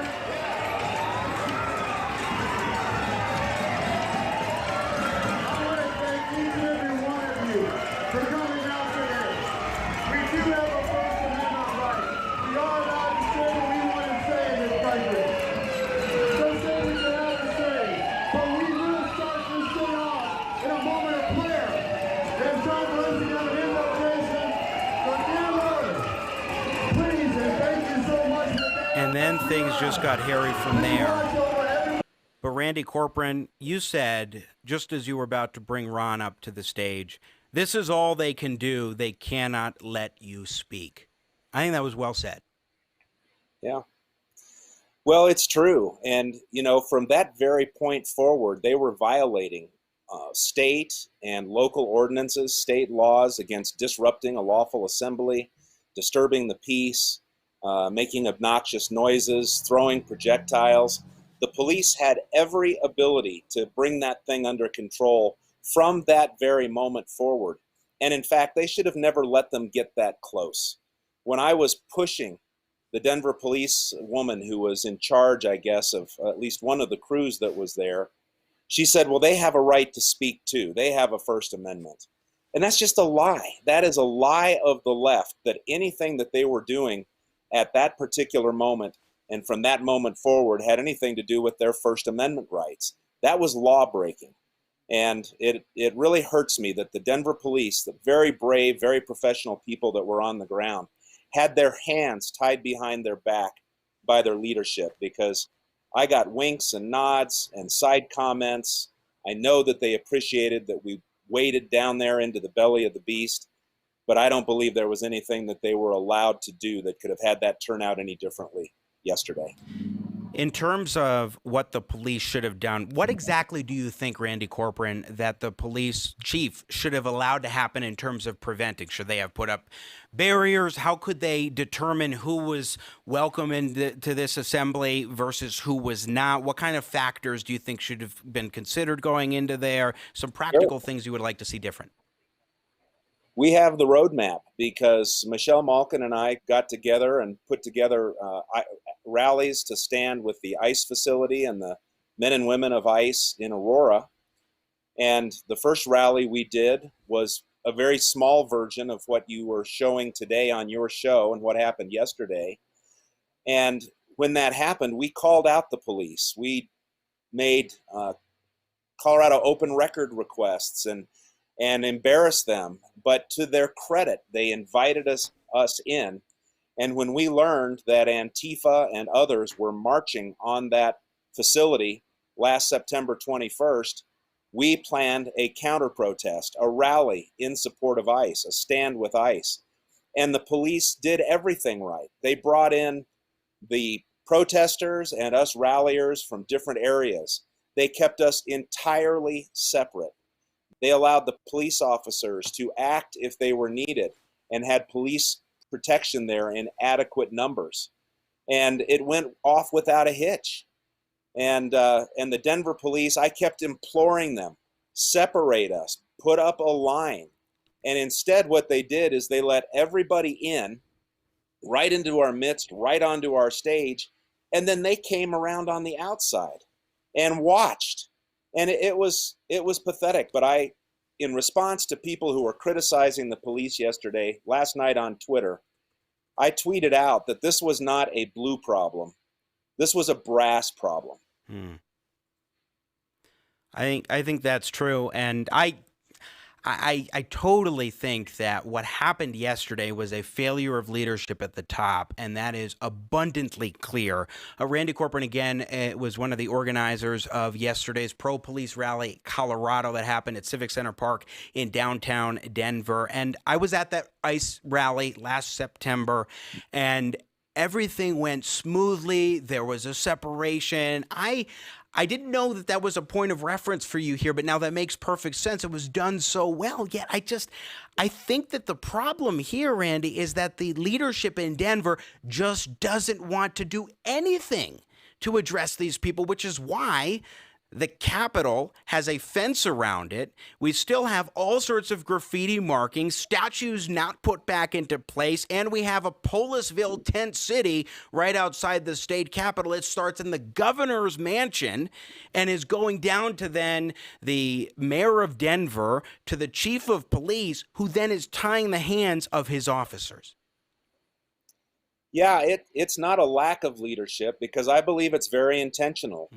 And we see it in other radical left Democrat country. They are allowing these things to happen. If you were to empower the police, you don't need the feds to come in. The only reason the feds got sent into Portland is because they're refusing to empower their local police to take care of this problem. And it could be stopped in an evening, Jimmy, if people were arrested, if appropriate force was permitted, and it was made clear to everybody that you will not own our streets any longer. Yeah, and once again, I want to show one more clip here. This is cut 3. If Nathan Matush, if you can pull this up, please. We've been showing this a few different times. This was an example of the kind of violence that was going on in terms of the direct attacks and the different threats. And by the way, in terms of the way in which they went about this, we were talking with Samantha Koch earlier. She's a state house candidate, and she was saying, you might have saw when she was on, she was saying that she showed up after these so-called protesters, these thugs, had surrounded the place and was absolutely confused. Was I in the right place? And then proceeded to be threatened herself. But here's just a snippet of some of the violence that went on. The band was trying to play a little Folsom Prison Blues. And there you go. That was the first occasion I saw where you had a scuffle, at a minimum, if you want to call it that. But Randy, this is just... Jimmy, it was a skinny little lizard that slithered in there and kicked at the drum set, actually, knocked over the drum set. Right. And so there had been a little bit of rough handling prior to that, and there was a great deal of it. You probably saw Michelle Malkin had some great video from the stage. There was one Antifa woman clad in all black who whipped out one of those expanding batons and snapped it into place and had it at the ready. And when we saw that, there were folks that were looking out for Michelle, and of course we whisked her out of there, thanks to Patrick Neville and DCF Guns in Castle Rock, Colorado, who provided security for her. But for the most part, these are just out of control, angry, furious, brat, basement-dwelling college kids who have not been stopped in this activity. Right. They're not organized. They were the bit of fisticuffs that I was involved in. These weren't trained fighters or anything else. But nobody has stood up to them, certainly not law enforcement. And Jimmy, as they were coming over from across at the Capitol side, and the police warned us that they're coming, I said, okay, well, come on down. Are you guys going to go ahead and set up a perimeter? I've seen this game before, and I know how it works. And they had no intention of stopping them from completely taking over the venue. Right. And the only reason they got it is because we're significantly outnumbered. Yeah. Had we had an equal number of folks, they wouldn't have gotten that far. Now, there were people who were trying to dissuade folks from coming. Yeah. And, I understand the folks with worrying about safety issues. If I had small children, I certainly wouldn't have brought them down, knowing a possibility that yesterday was going to end as it did. But what bothered me is people who are actually supporters of the police, active social media supporters. It's great, we're trying to dissuade folks from coming to our rally and instead saying things like, I'm going to put a blue light bulb in my porch. Here's the email list for all of our state legislators. All of those things are incredibly important. But we're at a tipping point now, and we cannot allow them to take any more ground. And, I was born in Denver. My heart still lives in my tragically destroyed city right now, and I'm not giving it up. Randy Corporon, just a final point I want to raise that I've been raising with all of our guests today for a final thought from you. I think that what they have done and repeatedly been able to get away with demonstrates that they will continue to do this until they are stopped. They are only brazen because they feel empowered. I mean, these were people who were making all sorts of sounds. I mean, those were not police sirens that you were hearing. That was them making noises. It was pots and pans, and they were blowing bubbles, which I thought, and I made this comment on my Facebook live stream, I said, these are petulant children, and you can see the proof when they're blowing bubbles while at the same time violently disrupting a peaceful gathering that once again has been going on in Civic Center Park now for 6 different occasions. Randy Corporon. Well, there's no question. And I didn't see your segment with Ron MacLachlan, but as you know, he was hit with a megaphone and hit with a skateboard, it looks like. Yeah, let's put up a picture I again. confronted one kid up there on the stage with the skateboard and literally just dared him to lift it off the floor. I mean, I was so amped up at that moment, and he wisely chose not to. But they came knowing that they could get away with hitting people, with throwing things. even when we agreed to leave, Jimmy, we had a bunch of motorcycles in there, and they said, you know, we're going to make a line for you, but we're not going to do it until you're all ready to go, so you can all just get out there at the same time.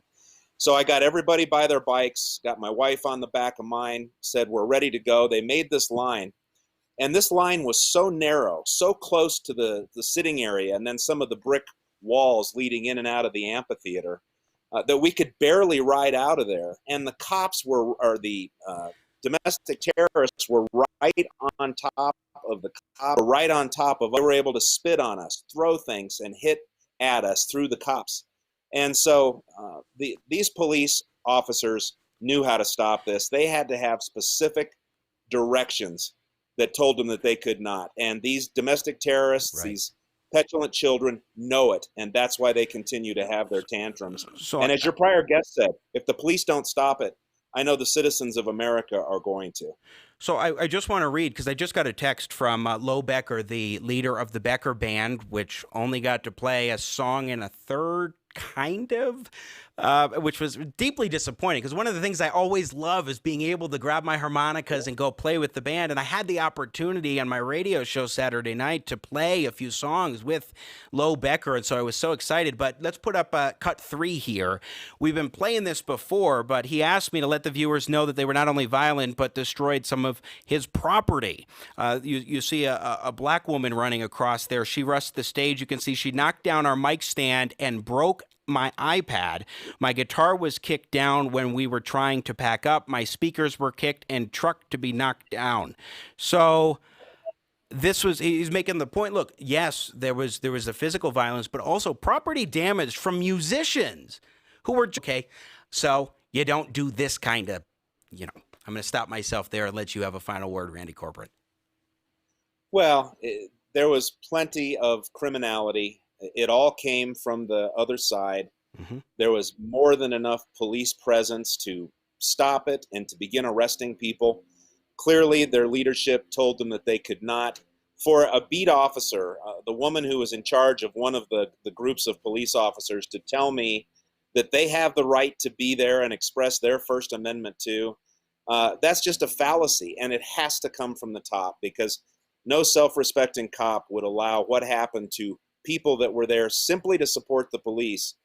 They wouldn't allow that to happen unless their hands were absolutely tied at the top. That's what we need to be looking at in Denver. Well, right now we're trying to work through some technical issues to get Sheriff Steve Reams of Weld County on the program here in a moment. And, you know, I know he's a law enforcement officer himself. He was frustrated at the leadership.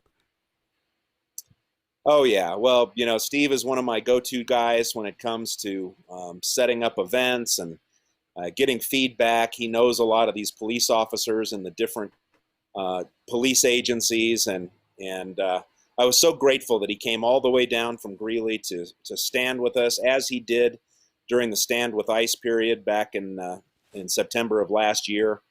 And it was a real reassuring thing to know that he was there. People that were ready to, you know, take care of business. The police asked us to let them do their job. We did, and they did not. And we just won't make that mistake again. All right, Randy Corporon, colleague on 710 KNUS, co-organizer of yesterday's rally. And I didn't mention this before. I mean, I guess I did allude to when I mentioned you gave me my first job out of college, an attorney in Denver, Colorado. So great to have you on today. Thanks for joining us to break this down. It was a travesty what happened, but a big lesson we learned. Absolutely. And I'm so glad the story's getting national attention. I think we're going to be on Hannity tonight to talk about it. All right. Randy Corporon, everybody joining us here on Jimmy at the Crossroads. Again, a co-organizer of yesterday's pro-police rally, Colorado. We are going to take a very quick break as we try to sort through with Steve Reams, sheriff of Weld County, Colorado, in northern Colorado, who was on with the folks on the stage yesterday. And like me, like basically everybody there was going to speak, was denied the opportunity to speak to the crowd. Keep it right here. Jimmy at the Crossroads. Stay with us. We interrupt this program for a very important presidential message. I'm Donald Trump. I have some very distressing news for you. Very distressing and disturbing. Did you know that Chuck Schumer and Nancy Pelosi are both porch pirates? Do you know what that is? There's hundreds of hours of video evidence of Nancy Pelosi coming up on your porches and jujitsuing your precious packages, while Chuck Schumer waits in the street in the getaway van because he's too afraid to be a man and do his own dirty work. She has to do the dirty work just like she always does. Remember that this November when you go to vote, a Republican would never do that. He'd never take your precious little tot's choice. Never. And so think of that when you vote this November. Thank you very much. God bless and have a great day. And now, the further future adventures of Starship Winkler. Thanks for coming to this medical convention with me, Captain. You're a true friend. You promised there'd be green women. Well, I'd like you to meet some of my colleagues. This is Dr. Scholes, podiatrist. How do you do? And this is Dr. Pepper. Gesundheit. Oh, and here comes Dr. Phil. He's a psychiatrist. Well, every pancake has two sides. And You're right, Doc. He is boring. I'm right here. And this is Dr. Spock, child psychologist. Goodgy. And of course, this is Dr. Octopus. Oh, hello. How do you do? How do you do? How do you do? Hi, give me 5. Pleased to meet you. Give me 5. How do you do? You do. So, Doc Ock, what's your field? I am a proctologist. Oh, I wish I hadn't shaken all 8 hands. Well, did the captain bring enough hand sanitizer? Tune in next time when we hear... And this is Dr. Quinn, medicine woman. Finally. On Starship Winkler. America's politics are crazy. The culture is in flux. That's why we work hard to help you keep up. More politics, more culture, and more access. We focus on the biggest stories of the day with some of the biggest names in politics and punditry. Go to our website, WashingtonExaminer.com. Subscribe to our YouTube channel.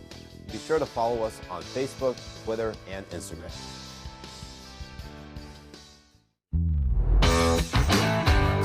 Okay, welcome to the auditions for the official voice of Jimmy at the Crossroads. Name, please? Kermit the Frog. Okay, go ahead. Hi-oh, Jimmy the show host here. Next. Next. Oh, absolutely. La la la la, la la la la. This is so beneath me. Thank you. Okay, next, previous experience in voice work. I was a duck. Next. Affleck. Okay, Dr. Evil, you're up. Okay, everyone. Welcome to Jimmy at the frickin' Crossroads. We invite you to watch for $1 billion. Mr. Simpson. Wait. Mr. Simpson. Who's talking? Mr. Simpson. What? Over here. Oh, hey. Let's hear the announcer voice. I can't do an Check announcer 1, voice. 2. Oh, but I can do Mr. Burns. Announcer guy, eh? Excellent. George W. Bush. I'm here to auditionify for the announcerification process there for Jimmy Mushroomburger. It's Sengenberger. Jimmy In-N-Out Burger. Next. Check 1, 2. And you are? The name is Doc Brown. Okay, go ahead, please. Welcome back to the Crossroads. I love your enthusiasm. When can you start? Last year.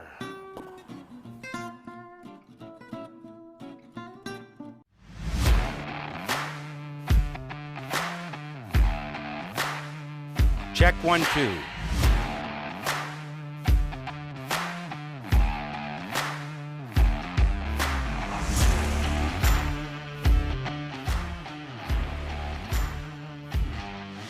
All right, I think we've got it. Occasionally you have different technical issues and you have to find some workarounds. Welcome back to Jimmy at the Crossroads.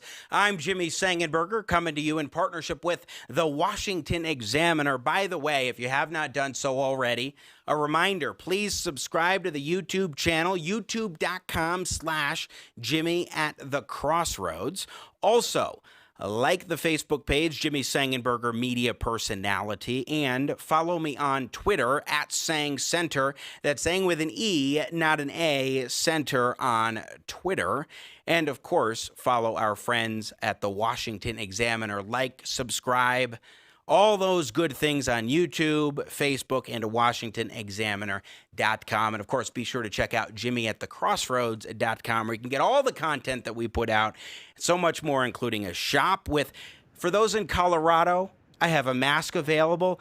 Hear ye, by order of King Polis, Hear ye, wearing a damn mask by order of King Polis. Coloradans will catch that particular reference. Check it out, JimmyAtTheCrossroads.com, lots of things there. So we've been talking about yesterday's pro-police rally, Colorado, that took place in Civic Center Park in downtown Denver, just blocks from the capital of the city, the state of Colorado. And it was really something. We've been showing a lot of footage about what happened. We'll be putting some more up, but I am so pleased to finally have with us here on the program the sheriff for Weld County in northern Colorado, Steve Reams, who is a true patriot and was there yesterday to show support for his fellow law enforcement officers, even as Law Enforcement Appreciation Day was rudely and violently interrupted by thugs. Sheriff Reams, welcome to the show. It's good to have you, sir. Thanks for having me on, Jimmy. I wish it was under better circumstances than talking about a failed event. Me too. And I appreciate you coming on and bearing with us through some of these technical problems. So you are a law enforcement officer. You are a sheriff of a county. You hope to continue to be a sheriff of that county after November. From your vantage point, sir, what went down yesterday? Well, yesterday was an absolute failure on the Denver Police Department's ability to plan to provide a safe venue for a permitted rally that was actually designed to support them and all other law enforcement officers in the state of Colorado. As you well know, this was the 6th annual Law Enforcement Appreciation event. The organizers of the event had gone through the correct process to get it permitted with the city of Denver. They had the venue reserved, and the Denver Police Department was well aware of what was taking place. They were also well aware of the measures that the protesters were taking.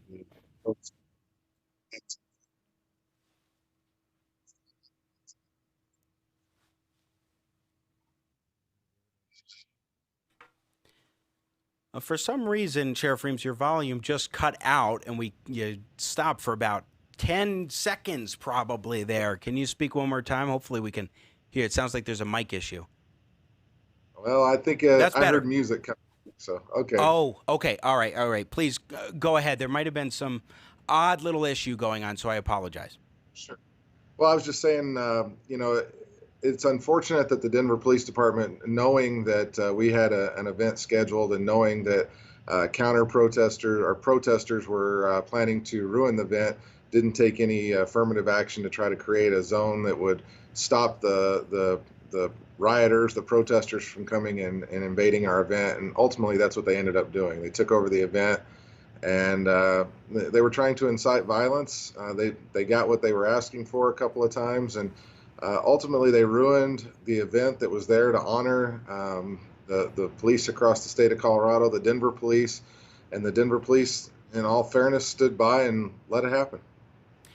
Now, they stood by and let it happen. Why? Why was that? Because it seems to be it was not the police making a determination right then and there. Hey, you know what? Why don't we not intervene and protect people? But it came down from the chief, who probably got it from the mayor. Yeah, I mean, it's pretty obvious. I talked with several of the Denver officers that were there, without naming names. They were just as frustrated as anybody at the rules of engagement that were provided to them by their leadership, if you want to use that term. And there's also a factor that I don't know if it's been mentioned, but recently in Colorado, Senate Bill 217 was passed that really changes the rules of engagement for law enforcement officers, and it makes it very difficult to control a riot. Which honestly, that's what happened. We had a riot breakout yesterday, and the officers were kind of on their heels for what they could or couldn't do, and that became glaringly apparent. Yeah, again, we're talking with Steve Reams, sheriff for Weld County, Colorado, which is in northern Colorado. And when we look at what happened yesterday, I've been making this point with every guest, and I'm wondering your thoughts on this, Sheriff Reams. And that is, look, the reality of the situation is that they could not have done this and would not have done this if they didn't think that they could get away with it. It was so brazen and so disgusting, yet they did it anyway. Normally, you have two separate gatherings, a protest and a counter-protest, or a rally and a protest of that rally, and they are separated from some distance. They didn't even try to do some sort of separation for themselves. Instead, they said, well, we're just going to go mess things up. Yeah, that's to the point I was making earlier. The Denver Police Department had every pre-warning that there was going to be a crowd that was going to come in and try to overtake our event. They had all the ability to establish a zone between the two groups if they had chosen to, or if they had been allowed to. Unfortunately, that wasn't the case, and I think you're correct. The protesters, the Antifa folks, whatever label you want to give them, they're figuring out the rules for engagement, and they're actually now starting to define those rules for the Denver Police Department. Instead of Denver being proactive, they're being completely reactive. They're not allowed to take any measures that would help ensure safety. So by that factor alone, the folks that are down there causing lawlessness and anarchy are doing just that. They're getting better and better at it, and they're causing more and more problems. And yesterday was a glaring example of how the police department are basically on roller skates. They have no way to affirmatively go out and deal with stuff, and that's by policy, by law, and just by the mere factor of the fact that they're outnumbered. There's more lawless protesters down there than anyone else. Sheriff Steve Reams, looking as a law enforcement officer, as a sheriff in the county, I mean, if this was in Weld County, you would have had to handle it for a lot of parts of the county. What do you think should have been the rules of engagement? What should have been set up in terms of some sort of a barrier to keep the two events separate, as opposed to allowing one to literally invade in a mass swarm the other? Well, it's just that. I think you have to set up zones around the facility. You have to create a perimeter with law enforcement officers, and you have to create ingress and egress points so that you can control the flow of individuals in and out. Every law enforcement agency of any size knows how to accomplish these things. I'm sure Denver's well aware of it. They provide policing services to all the major athletic events, so this should have been a walk in the park for them. Again, though, it's a matter of whether or not they're given the authority to engage the way they're supposed to, and I think that's the part that was missing yesterday. When you have a permitted rally that the city and was well aware of, it seems as if the appropriate precautionary measures should have been taken, and they just flat out weren't allowed to. We all know that the Denver Police Department was trying to discourage this rally from taking place for whatever reason. So I think they felt the way to end the rally was just to allow Antifa to do what they wanted to do, and basically caused us to have to end the event. Sheriff Steve Reams, that's the thing that I have not wanted to think about, but I have, and that is that this was something that they just, top brass, Randy Corporon earlier said this wasn't a blue problem, this was a brass problem. I think he's right on the top brass. The thought that they might have wanted to just let this happen. That's hard to believe, but the thought has absolutely occurred to me given the dynamics here. I understand that they didn't want it to happen, but the rally went on nonetheless, and they didn't put into place any sort of appropriate preventative measures, which can be done and have been done many times in the past. Well, I think you're correct. This was a brass problem. There's no doubt in my mind by the messaging they were giving to the event organizer that they knew we were potentially going to face a violent encounter. Therefore, they knew they could face a violent encounter. And I think the thought process was, that'll scare off this rally. And when people showed up anyways, there was the last minute text messages and phone calls telling us to beware that Antifa was coming. But that was the most proactive thing that they did to try to protect the group, was just to tell us that they were coming, like we couldn't hear them a block away.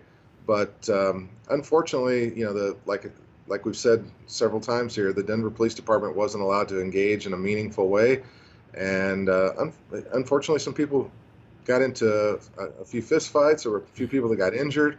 And this is not the way in which this rally should have gone. This should have been in Seattle, Washington, and the unrest is continuing in many cities around the nation, where police just feel like their hands are absolutely tied. If they do the things that they're trained to do, they can get in trouble for it. I'm not talking about the excesses. There are things that definitely need to be addressed, I think, in terms of how police operate.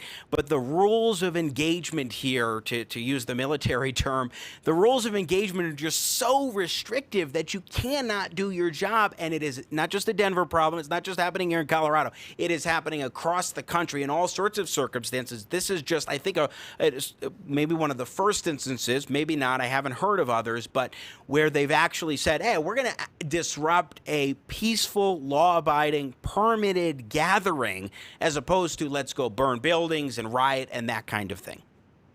Well, that's absolutely the case here in Colorado. And like I talked about just a little bit ago, Senate Bill 217 in the state of Colorado has legislated many of the things that we saw yesterday when cops can't engage to deal with a riot because a lot of the tools that they would normally use are no longer available to them. That creates a problem. And then as you use the rules of engagement for using force against a rioter, or any person, the only way in which a law enforcement officer can use force against someone under current law is if they're going to affect an arrest. Now, again, if a perimeter had been put up yesterday and the permitting process had been adhered to by the Denver Police Department, they could have at least cited folks or arrested folks for trespassing into an event that wasn't open to them. But that just didn't. Final question, Sheriff Steve Reams of Weld County, Colorado, who joined us yesterday at the rally. What do you think needs to be done moving forward now to prevent these kinds of incidents from happening? Because this truly was something that should not have taken place. And also, what do you make of the criticism that has been leveled at the rally organizers for not moving the location of the rally that has been the location for now on 6 different occasions, going back to July 19th, 2015, to the day it was the 6th annual event that has happened at Civic Center Park in downtown Denver? I mean, earlier when we had Ron MacLachlan on, he was explaining about the challenges of getting insurance for another venue and all these other hoops, in addition to the fact that this is the place that we have been for now 6 different years. And the idea that we're supposed to move this event because thugs are going to be causing this kind of chaos, that doesn't sit well with a lot of people. Well, to address the first question, I think what you need is a leadership change in the city and county of Denver, and honestly in much higher levels of office in the state of Colorado. I hope people watch those videos. I hope people go to their downtown area and understand that these are the results of the votes that they've cast for those people who are making the decisions about this rally, and on a bigger picture, what's happening in the downtown Denver area. Elections have consequences. As far as what could Denver have done to make this safer or prevent this from happening, or what could we have done? They could have denied the permit. I mean, if they really believe they couldn't provide a safe venue, then that's the action that should have been taken. If you can't enter into a contractual agreement to provide a venue and make it safe, then you shouldn't issue the permit. Instead, they tried to put it back on the organizer and say it's his fault for not establishing a safe venue. Well, that's a complete failure on the city and county of Denver, and they should be held accountable for it, quite frankly. There were people that got injured yesterday because of a lack of forethought or a lack of action by the city and county of Denver. Yeah, and I want to put up one of those pictures. Earlier we talked with Ron MacLachlan, lead organizer of this event, and we're going to see if we can pull it up. Don't worry about it, Nathan Matoush. We're just taking a moment to...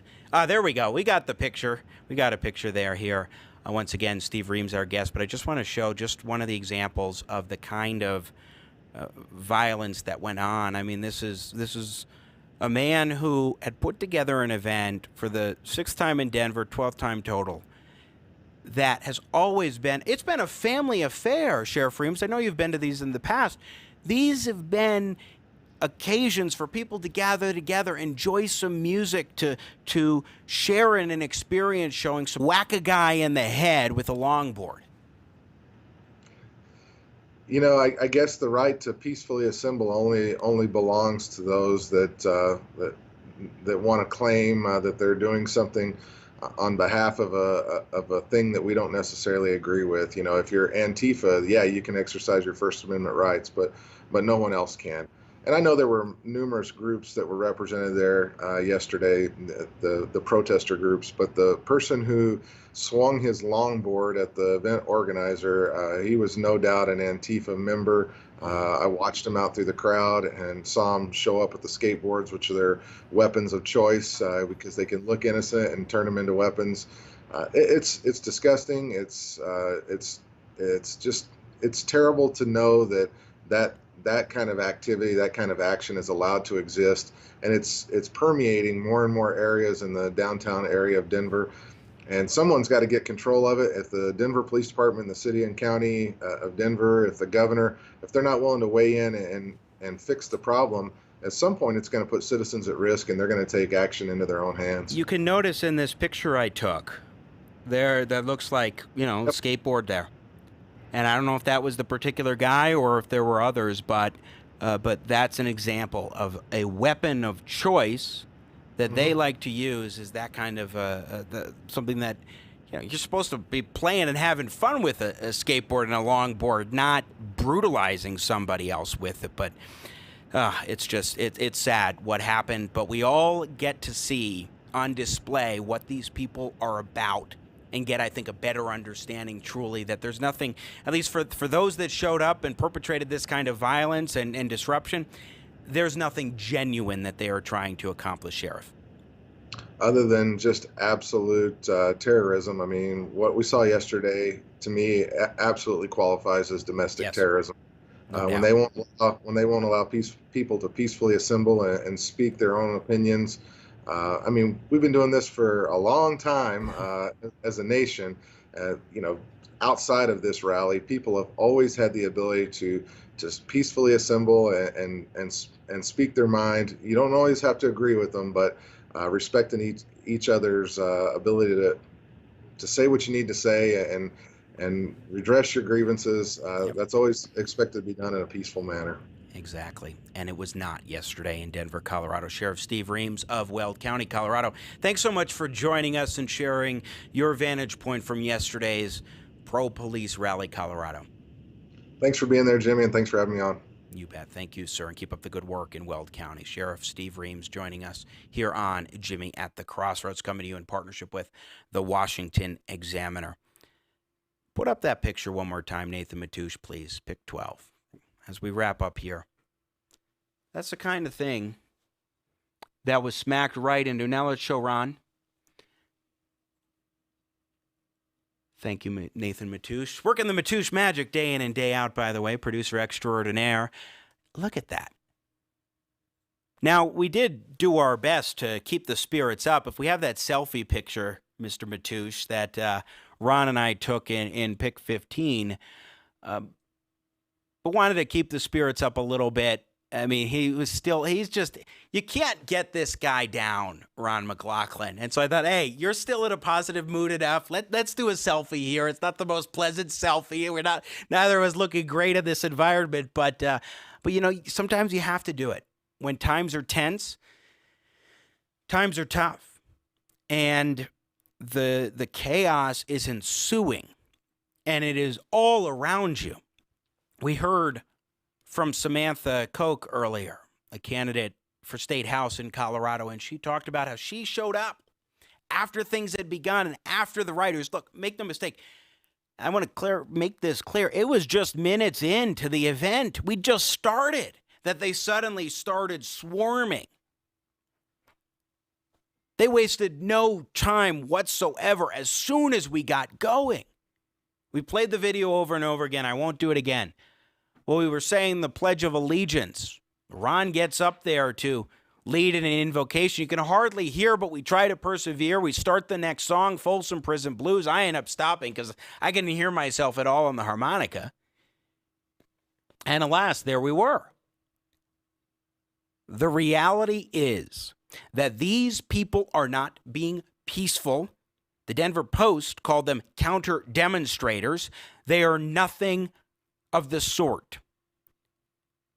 When you disrupt a permitted, lawful, peaceful gathering,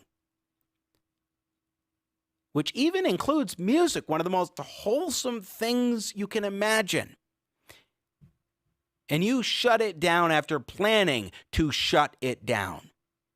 There was an alert put out several days ago. No party for the pigs, it said. This is what we're up against, and the more that we allow them to get away with this kind of BS, the more it will happen and is happening across the country. That's why I wanted to focus today's show, today's edition of Jimmy at the Crossroads, on what happened in Denver to really get an understanding, multiple perspectives on what happened yesterday at an annual event that has been, again, going on. This was the 6th annual Pro-Police Rally, Colorado. And this is going to keep happening if our elected leaders do not get it together and start taking action and being responsible officials. No, it is not on the rally organizers. It is not the responsibility of the rally organizers that this chaos broke out as it did. It was a permitted event. Sheriff Reams said it right. The permit should not have been given if they didn't think that they could have kept the safety. Been given weeks ago. And the reality is as well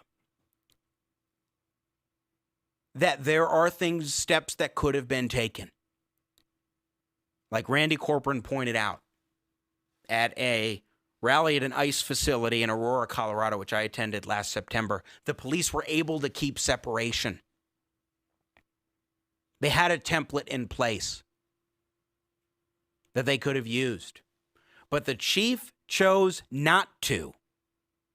The chief of police of the Denver Police Department chose not to act.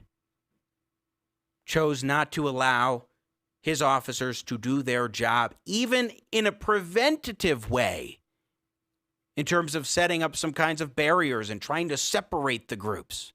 He just let it happen. Deeply disturbing. And I know that this kind of thing, in terms of the failure of leadership, the absence of leadership across the country, is happening. Denver is just a microcosm of a macro national problem. Now, I do have to say, yesterday, I went through so many different emotions. And I got critical of the police at one point when it wasn't their fault. And I knew it wasn't. It wasn't the fault in any way, shape, or form of the officers that were there. It was a failure of leadership. When you allow a child to be given all sorts of treats or to get away with misbehaving, they're always going to expect to get more treats or to get away with misbehaving. They were blowing bubbles at this event, which, as I said earlier, epitomized the petulance of these children that were engaging in this activity, and it needs to stop. That is it for us today. I want to thank our guests today, Ron MacLachlan, Randy Corporon, Bazzel Baz, Samantha Koch, Sheriff Steve Reams, Nathan Matouche, producer extraordinaire, doing his producer extraordinaire job today in a very jam-packed. We've never had a show like this before. He did a great job. Yeoman's work here today on Jimmy at the Crossroads. Also want to thank our partners at the Washington Examiner and you for watching, subscribing at the Jimmy at the Crossroads YouTube channel. Thanks for what you do. Keep the faith. Stay strong. We are all in this together, and we will get through this insanity that is 2020. And as always, may God bless America.